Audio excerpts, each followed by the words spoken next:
جی اس کے پہلے باب کی پہلی آیت سے ہم پڑھیں گے، لیکن میں گزارش کروں گا کہ کچھ چند ایک اور بھی آیات ہیں اور پاسٹر شارون ڈینیل وہ میری رہنمائی کریں گے، میری ہیلپ کریں گے ساتھ آیات کو پڑھنے میں، اور ہم شکر گزار ہیں پاسٹر شارون ڈینیل صاحب کے لیے۔ بہت سارے لوگ آپ سب ان کو جانتے بھی ہیں، خدا نے ان کو بہت برکت دی ہے، بہت خوبصورت کلام سناتے ہیں بہت سارے چینلز پر، جتنے بھی اس وقت آلموسٹ سارے جو مشہور چینلز ہیں، بلکہ ابھی کرسمس کے بھی وہ اپنے سرمن ریکارڈ کروا کے آئے ہیں۔ کنگ ٹی وی پر تو 24 کی رات کو ان کا سرمن جو ہے وہ آن ایئر ہوگا، تو بہت سارے لوگ ان کو بلاتے ہیں۔ خدا نے ان کو برکت دی ہے، کلام کی خدمت بخشی ہے، ہم ان کے لیے شکر گزار ہیں۔ تو پہلی 5 آیات اور اس کے بعد 14ویں آیت سنیے گا۔ یوحنا رسول کی معرفت لکھی گئی مقدس انجیل، پہلا باب، پہلی 5 آیات اور اس کے بعد 14ویں آیت۔ آئیے خدا کے کلام کی طرف دھیان لگائیں گے۔ یوحنا کی انجیل، اس کا پہلا باب، اس کی پہلی 4 آیات، 5 آیات اور اس کے بعد 14ویں آیت پڑھوں گا۔ کلام میں لکھا ہے، ابتدا میں کلام تھا اور کلام خدا کے ساتھ تھا اور کلام خدا تھا، یہی ابتدا میں خدا کے ساتھ تھا۔ سب چیزیں اس کے وسیلے سے پیدا ہوئی اور جو کچھ پیدا ہوا اس میں سے کوئی چیز بھی اس کے بغیر پیدا نہیں۔ اس میں زندگی تھی اور وہ زندگی آدمیوں کا نور تھی، اور نور تاریکی میں چمکتا ہے اور تاریکی نے اسے قبول نہ کیا۔ 14ویں آیت، اور کلام مجسم ہوا اور فضل اور سچائی سے معمور ہو کر ہمارے درمیان رہا، اور ہم نے اس کا ایسا جلال دیکھا جیسا باپ کے اکلوتے کا جلال۔ پاک کلام کے پڑھے اور سنے جانے سے ہم سب کو بڑی برکت ہے۔ آمین۔ ہم جانتے ہیں کہ کرسمس ہر سال خوشیاں لے کر آتا ہے۔ ہم یاد کرتے ہیں کہ یسوع مسیح دنیا کا نجات دہندہ کماری مقدسہ مریم سے پیدا ہوا، باکرہ، بتولہ، عفیفہ اور ان کے لیے صدیقہ، یہ اور پھر پارتھینوس، ایسے القابات استعمال کیے گئے ہیں۔ ایسے القابات پوری اس روئے زمین پر کسی ایک عورت کے لیے استعمال نہیں کیے گئے۔ کوئی دوسری ایسی مثال نہیں ہے کہ کسی اور کو بھی باکرہ کہا گیا ہو، کسی اور کو بھی عفیفہ کہا گیا ہو، کسی اور کو بھی پارتھینوس کہا گیا ہو۔ تو یسوع مسیح کی کنواری سے پیدائش یہ ایک معجزہ ہے، اور ایسی یونیک ورجن برتھ اس روئے زمین پر اور کسی کو میسر نہیں آئی۔ انسان کے لیے فطرتی طور پر پیدائش کا ایک عمل خدا نے ٹھہرایا ہے، اور آدم اور حوا کے بعد سے خدا نے یہ قانون مقرر کر دیا کہ رشتہ ازدواج میں بندھنے کے بعد، اس کے بعد اولاد کا سلسلہ میاں اور بیوی سے ان کے ازدواجی ملاپ سے شروع ہوگا۔ پر جب یسوع مسیح کی پیدائش کی بات کی جاتی ہے تو در حقیقت خدا نے نظام قدرت کو وائلیٹ نہیں کیا، توڑا نہیں ہے فطرت کے یا اپنے ہی بنائے گئے قانون کو، اور جو نیچرل وے آف برتھ ہے، خدا نے اس فطرتی نظام کو، اپنے قانون کو قدغن نہیں لگایا، توڑا نہیں ہے، بلکہ یسوع مسیح کی سپر نیچرل برتھ، مافوق الفطرت پیدائش ہمیں ایک اور چیز بتاتی ہے کہ جب کاز بڑا ہوتا ہے،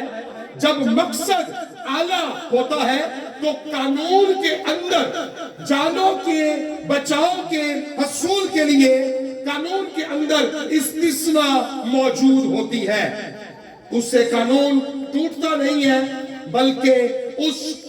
اعلیٰ مقصد کی خاطر اس کے پاس اس کا لائسنس ہوتا ہے. یہ بھی قانون کا حصہ ہے. اور یسوع مسیح کی مافوق الفطرت پیدائش اسی طرح سے ہوئی. مثال کے طور پر کہ جب لال بتی ہوتی ہے تو اشارے پر, ریڈ سگنل پر گاڑی نے رکنا ہوتا ہے. یہ قانون طے شدہ ہے. ادروائز اگر کوئی قانون توڑے گا اس کا چلان ہوگا, اس کا جرمانہ ہوگا. یہ طے شدہ ہے کہ میاں اور بیوی کے میلاد سے یعنی رشتہ ازدواج میں بندھنے کے بعد اولاد پیدا ہوگی, اسے برکت دی جائے گی, اسے قبول کیا جائے گا, سوسائٹی میں اس کی ایکسیپٹنس ہوگی. یہ قانون ہے. لیکن اگر کوئی اس قانون کو توڑتا ہے تو اس کو پینلٹی ہوتی ہے, اس کو سزا ہوتی ہے. اور شریعت میں اس کی زانیہ کی جو سزا ہے وہ سنسار کیا جانا ہے. جب یسوع مسیح کی پیدائش کی بات کی جاتی ہے تو میں یہ اس لیے مثال آپ کے سامنے رکھنا چاہتا ہوں کہ اسی ریڈ سگنل پر جس پر سب کو چلان ہوتا ہے, اگر ایک ایمبولنس گزر رہی ہوتی ہے یا ویری وی وی آئی پی جو پروٹوکول ہوتا ہے, جب یہ موو کر رہا ہوتا ہے تو اشارہ چاہے بتی ریڈ ہی کیوں نہ ہو لیکن گاڑیاں گزر جاتی ہیں. دائیں بائیں والی سب گاڑیاں روک دی جاتی ہیں. لیکن کبھی بھی ایمبولنس کا اس لیے چلان نہیں ہوگا کیونکہ اس کے اندر کوئی ایک قیمتی جان ہے جس کو بچائے جانے کا مقصد سب سے اتم ہے. تو لہذا اشارہ ٹوٹا نہیں ہے, قانون وائلیٹ نہیں ہوا, بلکہ اس ایمبولنس کو جان بچانے کی خاطر استثناء حاصل ہے کہ وہ لال بتی پر بھی موو کر سکتی ہے. اور جب دنیا کی جان بچانی ہے, زمانوں اور امتوں اور قوموں کی نجات اور زندگی کا پلان کرنا ہے, تو پھر قانون فطرت, قانون قدرت کے اندر یہ طے ہے. یہ سایہ نے 700 سال پہلے فرما دیا, یہ قانون بتا دیا گیا کہ نجات دہندہ کنواری سے پیدا ہوگا. دیکھو ایک کنواری حاملہ ہوگی اور بیٹا جنے گی اور اس کا نام ایمینویل ہوگا. تو یہ سایہ نے قانون قدرت یا مافوق الفطرت پیدائش 700 سال پہلے بتائی تھی. اب یہاں پر آتے ہیں یوحنا, یہ جو آیات ہم نے پڑھی ہے, ہم یسوع مسیح کی پیدائش کی خوشیاں مناتے ہیں. کیا کبھی کسی نے ہٹلر کی پیدائش جنم دن منایا؟ 60 لاکھ یہودیوں کو اس نے مار دیا. کوئی چنگیز خان جس کے بارے میں لکھا ہے اس نے کروڑوں میں لوگوں کو مار دیا. ہلاکو خان, کیا کسی نے میسولینی اور نیپولین بوناپارٹ, ایسے اس زمین پر خونخوار قاتل جنگجو لوگ آئے ہیں, بڑے بڑے نام کمائے ہیں. سکندر اعظم اپنے وقت کی آدھی دنیا تک اس نے فتح کر لی, پاکستان تک, تب کے برے صغیر پاک و ہند تک بھی, جیلم تک بھی آ گیا. لیکن آج سارے مٹی کے اندر ہے اور کسی کی بھی برتھ ڈے نہیں منائی جاتی. یاد رکھیں, جو مٹی کے قبر کے اندر ہوتے ہیں ان کی برتھ ڈیز نہیں بلکہ ان کی برسیاں منائی جاتی ہیں. جس کی قبر خالی ہے, جو آسمانوں پر ہے, جو ہمارے درمیان میں موجود ہے, برتھ ڈے زندہ کی ہوتی ہے, مردوں کی سالگرہیں نہیں ہوتی ہیں. تو یہ صرف یسوع مسیح کو اعزاز حاصل ہے کہ وہ زندہ ہے اور ہمارے درمیان میں موجود بھی ہے. اس لیے یوحنا کہتا ہے اس کے بارے میں کہ وہ کلمہ ہے جو جسم لے کر زمین پر آیا. اس کے بارے میں لکھا ہے ابتدا میں یہ کلمہ تھا, وہ نور ہے اور اس میں زندگی ہے. پدر نور ہو پسر نور یس مشہور, یعنی باپ بھی نور ہے, بیٹا بھی نور ہے اور نور ہی تو مشہور ہے. اسی میں تو زندگی ہے. عزیزا فہم کن نور علا نور. کیا سمجھ میں آتی ہے بات کہ نور میں سے نور نکلتا ہے. بھائی یوحنا اردو لٹریچر کے بیٹھے ہوئے ہیں, کچھ فارسی کی بات ہو جائے اور کچھ اردو کی تو وہ زیادہ میری رہنمائی کر سکیں گے. بے شک ابھی تو وہ احتراماً بھی نہیں بولیں گے لیکن بعد میں مجھے کویکٹ ضرور کر دیجئے گا. امیر خسرو دہلوی جب یہ یوحنا کہتا ہے ابتدا میں کلام تھا, کلام خدا کے ساتھ تھا, کلام ہی خدا تھا,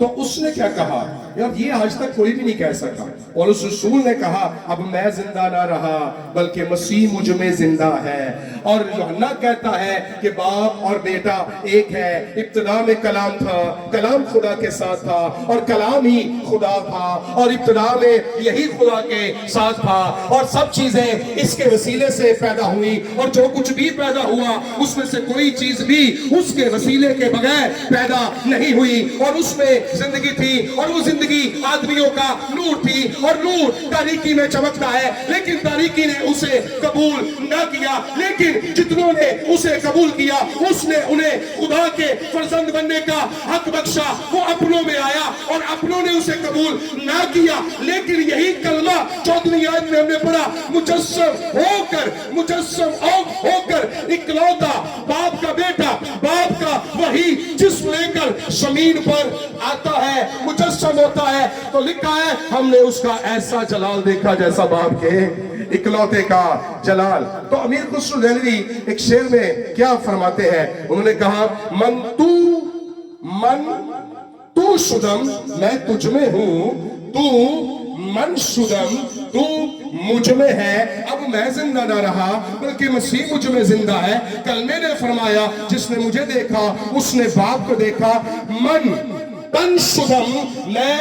تجھ میں زندہ رہتا ہوں تو جان شدی اور تو میری جان ہے اب میں زندہ نہ رہا مسیح مجھ میں زندہ ہے میں بار بار ریپیٹ کر رہا ہوں تکسنا گوید بادزی اب اس کے بعد کوئی یہ نہ کہے من دیگرم تو دیگری کہ میں کوئی اور ہوں اور تو کوئی اور ہے اس لیے معشوق و عاشق و عشق ہر سہ یکے ست نہیں جا یعنی معشوق اور عاشق اور عشق ان کو جدا نہیں کیا جا سکتا اس لیے متکلم کو اور کلمے سے جدا نہیں کیا جا سکتا یہی کلمہ جو نفسی ہے یہی جو تحریری ہے یہی جو ازلی ہے یہی کلمہ تو تجسیمی ہے جو جسم لے کر زمین پر آتا ہے اب یوحنا کے دور کے اندر اس کلمے کی جو انڈرسٹینڈنگ ہے وہ کیا تھی تارگوم عبرانی جو صحائف ہے ان کا لاطینی ترجمہ ہے جیسے تالمود بھی ہے بابلی اور دیگر تالمود ہے یسوع مسیح کے زمانے میں یسوع مسیح کی اپنی جو مادری زبان تھی وہ ارامی تھی جیسے ہماری پنجابی ہے اس کے بعد جو وہاں کی مذہبی زبان تھی یعنی جس میں پاک صحائف تھے وہ ڈیفینیٹلی عبرانی تھی جو سرکاری زبان تھی وہ لاطینی تھی آفیشل روم کی حکومت کے اندر لیکن اس سے پہلے یونانیوں کا ایک بہت بڑا اثر رہا ہے تو جو انٹرنیشنل جیسے آج انگریزی ہے تو بین الاقوامی زبان تھی وہ یونانی زبان تھی بہرحال انہوں نے اپنی مقامی زبان کے اندر یعنی ترجمہ جو عبرانی صحائف کا لاطینی میں ترجمہ تھا انہوں نے اپنے پاک صحائف کے ساتھ وہ بھی اپنے سینیگوگز کے اندر ترجمہ پڑھتے تھے جس وقت میں یوحنا نے کلمے کی بات کی جس کو یونانی میں لوگوس کہا جاتا ہے اس وقت میں ترجمہ کے اندر ان کی جو انڈرسٹینڈنگ آج ہمیں تو شاید سمجھ نہیں آتی ایک ہی گل ہے جی کلمہ اور کلمہ مجسم ہوا ان کو پتا تھا ترجمہ نے کیا کہا ترجمہ کے اندر کلمے کے لیے لفظ میمرا استعمال ہوا ہے لہذا ترجمہ میں یہ پہلے باب کی پہلی آیت کا ترجمہ یوں ہے یوحنا پہلے باب کی پہلی آیت ابتدا میں کلمہ خدا میمرا جو وہاں پر لوگوس کی جگہ پر لفظ استعمال ہوا ہے ابتدا میں کلمہ خدا میمرا نے آسمانوں اور زمین کو پیدا بھی کیا اور کامل بھی کیا اب ان کی ایک جو کتاب ہے ترجمہ انکیلیوس اس کے اندر انہوں نے جو کلمہ ہے اس کو کس طرح سے بیان کیا یعنی میمرا لفظ پیدائش کی کتاب 28واں باب اور اس کی 20ویں سنیے آیت اور 21ویں 2-3 آیات پڑھیں گے اور اگلے تقریباً 5-7 منٹ میں کوشش کروں گا 2 پوائنٹ آپ کے سامنے رکھ کر اس کو وائنڈ اپ کروں گا سنیے پیدائش 28واں باب 20ویں اور 21ویں آیت پاسٹر شاروخ کا مائک آن رکھیے اور یعقوب نے منت مانی اور کہا کہ اگر خدا میرے ساتھ رہے اور جو سفر میں کر نہ ہوں اس میں میری حفاظت کرے اور مجھے کھانے کو روٹی اور پہننے کو کپڑا دیتا رہے اور میں اپنے